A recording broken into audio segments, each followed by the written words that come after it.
magbigay ng lakas sa iyong pangatawan. Jesus name, amen. Low budget dinengdeng po mga kanayon dahil nakatipid na naman tayo sa talbos. Tag-ulan kasi, kaya ang dami ho nito yung ampalayang ligaw. Ayan, buhay na buhay. Eh nagpakulo lang ako. Sinamahan ko ng kabuti at saka talong. Madaming luya. Oho. Makakabuhay yung sabaw. Ano ito? Pitong galunggong. At yung sausawang ko, hindi ko ginamitan ng kalamansi.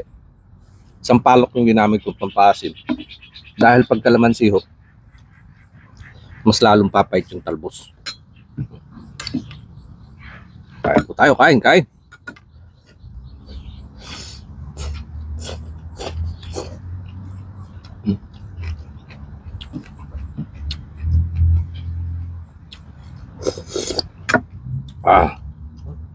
Kahit mapadami ho ng gulay, ayos na pag ganito ulam.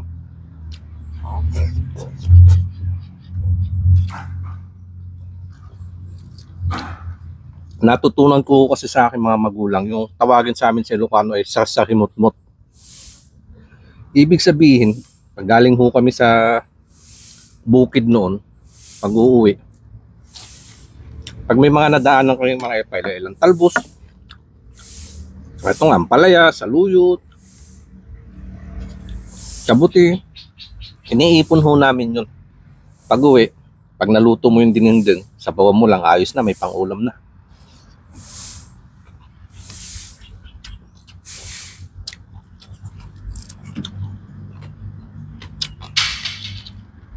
Kaya ngayon, buti na lang may gantong likod dito sa bahay. Yung iba, mga talim ko, kaya pag may mga ligaw din na katulad yun, hindi ko naging pinapalampas.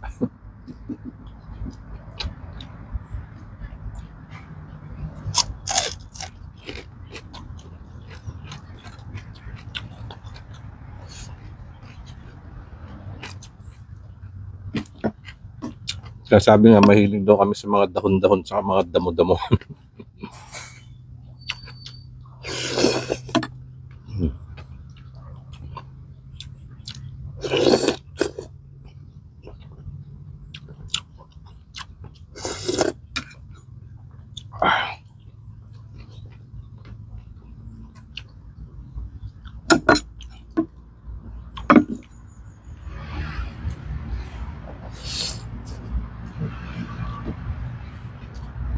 Kasi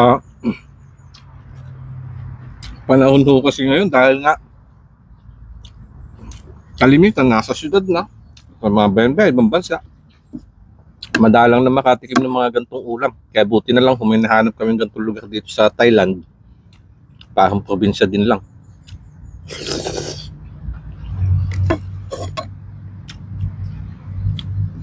Madaling hanapin ng mga gantong klase ng pagkain. Tulad nga po yung kabuti.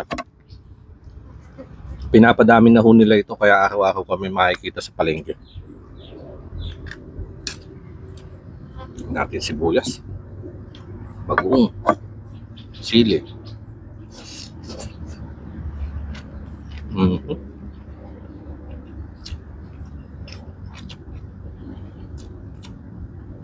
Masin mayang.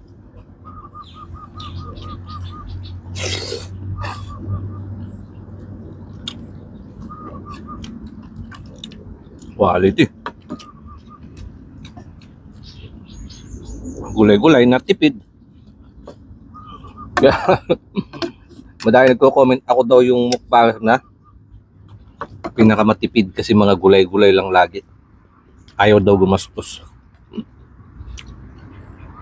Ayaw nung gagawin. Ito yung pinasanayan ng aking panlasa.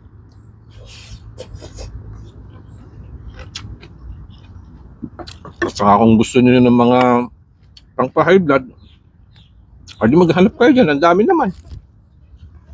Bakit kasi nandito kayo sa mga na mahilig sa mga gulay-gulay? Sabi dito kayo mag-comment, maghahanap kayo ng mga pang-high blood na ulam.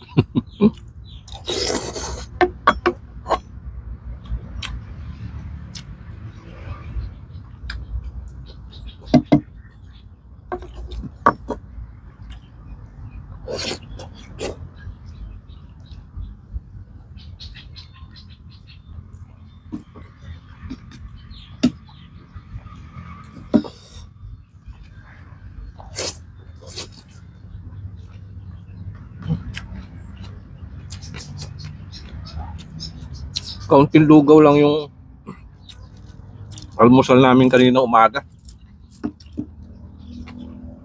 Kaya medyo magdadagdag ako ng kanin. Hindi na ako magdi-dinner.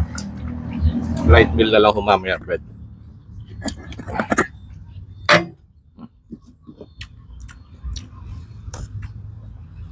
Papakabusog ako ngayon. Oh. Diyan ko muna tatapusin ng video mga kanaid. Medyo mahaba na. At itutuloy ko lang itong aking sabaw. Okay.